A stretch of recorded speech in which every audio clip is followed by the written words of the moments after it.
નમસ્તે મારા વહાલા મિત્રો, આજે હું તમારી સાથે એક એવી વાત કરવા જઈ રહી છું જે તમારા જીવનના આવનારા 50મી 60 વર્ષો નક્કી કરશે. શું તમે ક્યારેય વિચાર્યું છે કે આપણા શરીરમાં એક એવું મશીન છે જે 24 કલાક એક પણ સેકન્ડના આરામ વગર લોહીને ફિલ્ટર કરે છે? હા, હું વાત કરી રહી છું આપણી કિડનીની. આપણે હૃદય અને મગજની ચિંતા તો બહુ કરીએ છીએ, પણ આ બિચારી કિડની જ્યારે 80% સુધી ફેલ થઈ જાય ને ત્યાં સુધી તે કોઈ અવાજ નથી કરતી. એટલે જ તેને સાયલન્ટ કિલર પણ કહેવામાં આવે છે.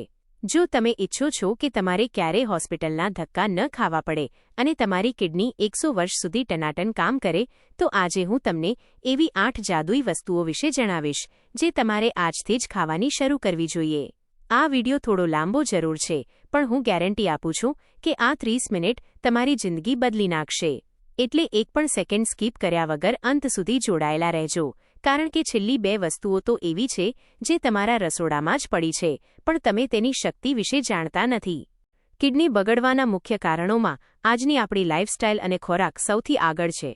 આપણે ગમે તેવું પેકેટ ફૂડ, વધુ પડતું મીઠું અને બહારનું ખાવા માંડ્યા છીએ, જેના કારણે કિડની પર ફિલ્ટર કરવાનું ભારણ વધી જાય છે. કિડનીનું કામ માત્ર પેશાબ બનાવવાનું નથી, પણ લોહીમાં રહેલા ઝેરી તત્વો, જેને આપણે ટોક્સિન્સ કહીએ છીએ, તેને બહાર કાઢવાનું છે. જો આ કચરો શરીરમાં જ રહી જાય તો તે ધીમે ધીમે સોજા, બ્લડ પ્રેશર અને હૃદયની બીમારીઓ લાવે છે.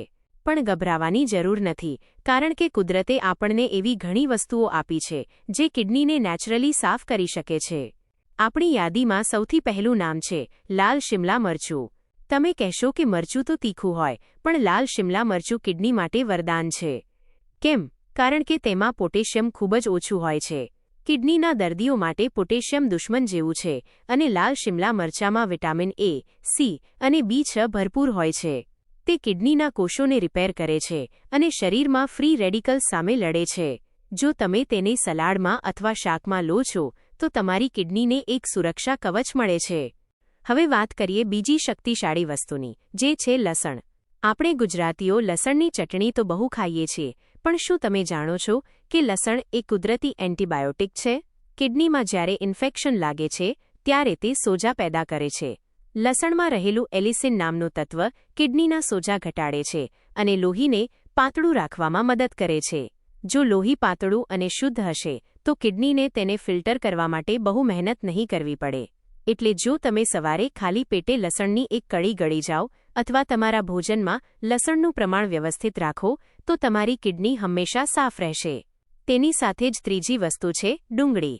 ડુંગળી વગર તો આપણું શાક અધૂરું છે, પણ ડુંગળીમાં એવા ફ્લેવોનોઇડ્સ હોય છે જે ધમનીઓમાં કચરો જામવા નથી દેતા.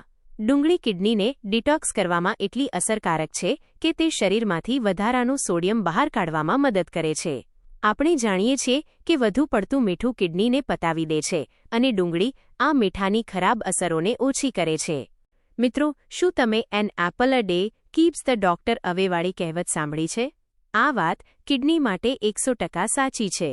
સફરજન ચોથી એવી વસ્તુ છે જે કિડનીના પથરીના જોખમને ઘટાડે છે. સફરજનમાં પેક્ટિન નામનું ફાઇબર હોય છે જે કિડનીને અંદરથી સાફ કરે છે. તે કોલેસ્ટ્રોલ ઘટાડે છે અને સુગર લેવલને પણ કાબૂમાં રાખે છે. ડાયાબિટીસ એ કિડની ફેલ થવાનું સૌથી મોટું કારણ છે, અને જો સફરજન ખાવાથી સુગર કંટ્રોલમાં રહે તો તમારી કિડની સુરક્ષિત રહે છે. એટલે રોજ એક સફરજન ખાવાનો નિયમ બનાવી લો. હવે 5મી વસ્તુ પર આવીએ તો એ છે ફ્લાવર અથવા કોબી છે. આ શાકભાજીમાં ઇન્ડોલ્સ, ગ્લુકોસિનોલેટ્સ અને થિયોસાઇનેટ્સ જેવા તત્વો હોય છે જે શરીરમાંથી ટોક્સિન્સને ખેંચીને બહાર કાઢે છે. ફ્લાવરમાં વિટામિન C અને ફાઇબર પણ પુષ્કળ છે. જે લોકોની કિડની નબળી હોય તેમને ડોક્ટરો ખાસ ફ્લાવર ખાવાની સલાહ આપે છે, કારણ કે તે કિડની પર લોડ વધાર્યા વગર પોષણ આપે છે. જો તમે માંસાહારી છો અથવા ઈંડા ખાઓ છો, તો ઈંડાનો સફેદ ભાગ તમારી કિડની માટે 6ઠ્ઠી સૌથી ઉત્તમ વસ્તુ છે. કિડનીના દર્દીઓને ઘણીવાર પ્રોટીનની ઉણપ થઈ જાય છે, પણ વધુ પ્રોટીન ખાવાથી કિડની પર દબાણ આવે છે. આવા સમયે ઈંડાની સફેદી એવું પ્રોટીન પૂરું પાડે છે જેમાં ફોસ્ફરસ ઓછું હોય છે. આપણી કિડની માટે ફોસ્ફરસનું વધુ પ્રમાણ જોખમી છે, એટલે ઈંડાનો પીળો ભાગ કાઢીને સફેદ ભાગ ખાવો એ સ્માર્ટ રીત છે. 7મી વસ્તુ છે ઓમેગા 3 ફેટી એસિડ ધરાવતી માછલી અથવા અળસીના બીજ. જો તમે શાકાહારી છો તો અળસી એટલે કે ફ્લેક્સ સીડ્સ ખાઈ શકો છો. ઓમેગા 3 શરીરમાં ઇન્ફ્લેમેશન એટલે કે બળતરા ઘટાડે છે. કિડનીની અંદરની નાની નાની નળીઓ જ્યારે સૂજી જાય છે ત્યારે કિડની ફેલ થવાની શરૂઆત થાય છે. ઓમેગા-3 આ નળીઓને સ્વસ્થ રાખે છે. અને હવે સૌથી છેલ્લી અને 8મી જાદુઈ વસ્તુ, જે છે ઓલિવ ઓઇલ એટલે કે જૈતૂનનું તેલ. આપણા રસોડામાં વપરાતા સિંગતેલ કે કપાસિયા તેલ કરતાં ઓલિવ ઓઇલ કિડની માટે ઘણું શ્રેષ્ઠ છે. તેમાં ઓલિક એસિડ હોય છે જે એન્ટી ઇન્ફ્લેમેટરી ગુણો ધરાવે છે. તે કિડનીને ઓક્સિડેટિવ સ્ટ્રેસથી બચાવે છે. જો તમે તમારા શાકમાં કે સલાડમાં થોડું ઓલિવ ઓઇલ વાપરવાનું શરૂ કરો તો તમારી કિડનીને જાણે નવું જીવન મળે છે. આ 8 વસ્તુઓ તો થઈ ખાવાની વાત, પણ તેની સાથે સાથે પાણી પીવાની સાચી રીત પણ સમજવી જરૂરી છે.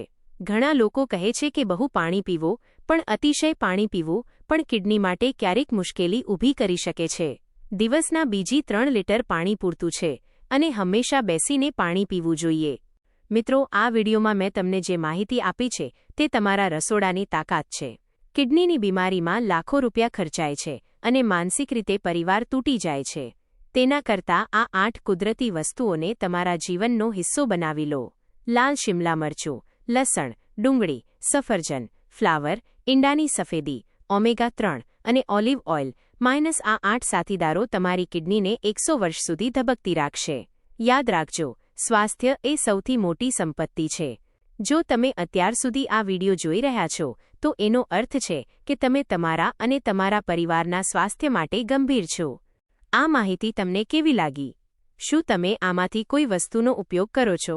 અને હવે પછી તમે કયા વિષય પર વિડિયો જોવા માંગો છો તે અમને નીચે કોમેન્ટમાં જરૂર જણાવજો. તમારી એક કોમેન્ટ અમને વધુ મહેનત કરવાની પ્રેરણા આપે છે.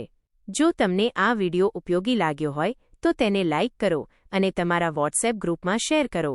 શું ખબર, તમારા એક શેરથી કોઈની કિડની બચી જાય. આવી જ હેલ્થ ટિપ્સ માટે અમારી ચેનલને સબસ્ક્રાઇબ કરવાનું ભૂલતા નહીં. સ્વસ્થ રહો, મસ્ત રહો. ધન્યવાદ.